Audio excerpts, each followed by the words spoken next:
Assalamualaikum warahmatullahi wabarakatuh dan salam sejahtera. Saya Muhammad Akil Koyum merupakan salah seorang ahli dalam kumpulan ini dan akan memulakan perbentangan pada hari ini. Terlebih dahulu, nama kumpulan ini adalah Sintun Xgen dan ahli dalam kumpulan ini mempunyai 5 orang ahli. Yang pertama adalah saya, Muhammad Akil Koyum. Yang kedua adalah Adam Musani. Yang ketiga adalah Zufari. Yang keempat adalah Efi. Dan yang terakhir sekali, yang kelima adalah Akif. Guru pembimbing kami adalah Puan Nuraihan dan Puan Mustihah. Jadi tanpa melengahkan lagi masa, marilah kawan-kawan, dalam pembentangan ini kami akan mengaitkan sektor tenaga dengan dua matlamat pembangunan lestari, iaitu SDG 4, pendidikan berkualiti, dan SDG 7, tenaga bersih dan mampu milik. Kedua-dua matlamat ini sangat penting untuk masa depan yang lebih lestari.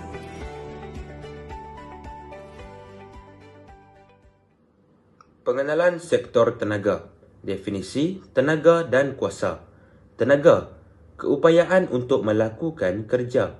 Kuasa, kadar di mana kerja dilakukan atau tenaga digunakan per saat. Kepentingan tenaga, pengangkutan bahan api fosil atau elektrik, membolehkan kenderaan bergerak.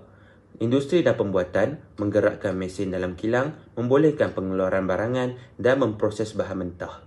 Kehidupan seharian, melakukan aktiviti fizikal. Inovasi teknologi, menjana dan menggunakan kuasa dengan lebih cekap adalah asas kepada inovasi dalam pelbagai bidang. Dalam buku teks, kita belajar bahawa sumber tenaga terbahagi kepada dua kategori utama. Pertama, sumber boleh diperbarui seperti solar, hidro, angin dan biomas yang lebih mesra alam. Kedua, sumber tidak boleh baharu seperti petroleum, arang batu dan gas asli yang banyak digunakan tetapi mencemarkan alam sekitar serta akan habis suatu hari nanti. Inilah sebabnya kita perlu mengutamakan tenaga hijau agar selari dengan SDG 7, tenaga bersih dan mampu milik. Saya akan membentangkan tentang isu sosio-saintifik yang berlaku dalam masyarakat kita. Antara isu utama ialah pemanasan global, pemanasan udara, pencemaran air dan penebangan hutan. Pemanasan global berlaku apabila suhu bumi meningkat akibat pembebasan gas rumah hijau seperti karbon dioksida. Hal ini menyebabkan cuaca tidak menentu dan ais kutub mencair. Seterusnya, pemanasan udara berpunca daripada asap kenderaan dan kilang mencemarkan atmosfera. Selain itu, pencemaran air berlaku apabila sisa industri dan sampah dibuang ke dalam sungai dan laut.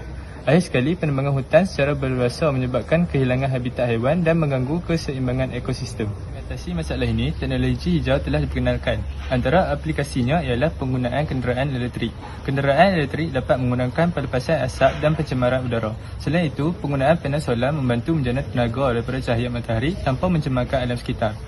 Bangunan mesra alam pula direka untuk menjimatkan tenaga dan menggunakan sumber secara cekap. Akhir sekali, projek tenaga hijau seperti tenaga hidro dan angin dapat menggantikan penggunaan bahan api fosil. Kesimpulannya, teknologi hijau amat penting dalam menangani isu sosio-saintifik demi menjamin kesejahteraan generasi akan datang. Sektor tenaga juga sangat rapat dengan SDG 4, pendidikan berkualiti. Melalui pendidikan, kita juga dapat meningkatkan kesedaran pelajar tentang kepentingan menjimatkan tenaga, memahami kesan pencemaran serta memupuk generasi yang mampu menggunakan teknologi hijau. Tanpa ilmu, usaha mencapai kelestarian tenaga tidak akan berhasil. Jadi, jelaslah, pendidikan adalah kunci utama dalam membina masyarakat yang celik tenaga. Selain itu, tenaga juga berkait dengan SDG 7, tenaga bersih dan mampu milik. Matlamat ini menekankan bahawa semua orang perlu mendapat akses kepada tenaga yang boleh dipercayai, mesra alam dan pada harga berpatutan. Malaysia sendiri sedang berusaha meningkatkan penggunaan tenaga boleh baharu untuk mencapai sasaran ini agar tenaga hijau dapat dinikmati oleh semua lapisan masyarakat.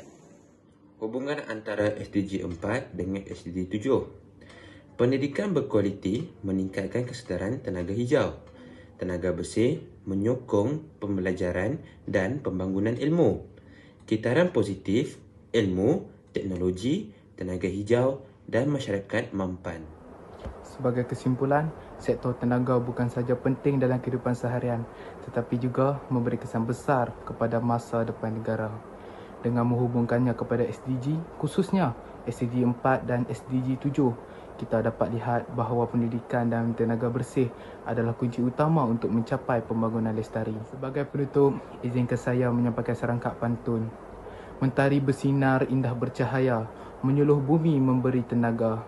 Mari bersama kita berjaya, SDG tercapai, dunia sejahtera. Terima kasih kepada semuanya atas waktu dan perhatian. Semoga informasi yang telah kami beri dapat memberikan inspirasi dan manfaat. Sampai jumpa di kesempatan berikutnya.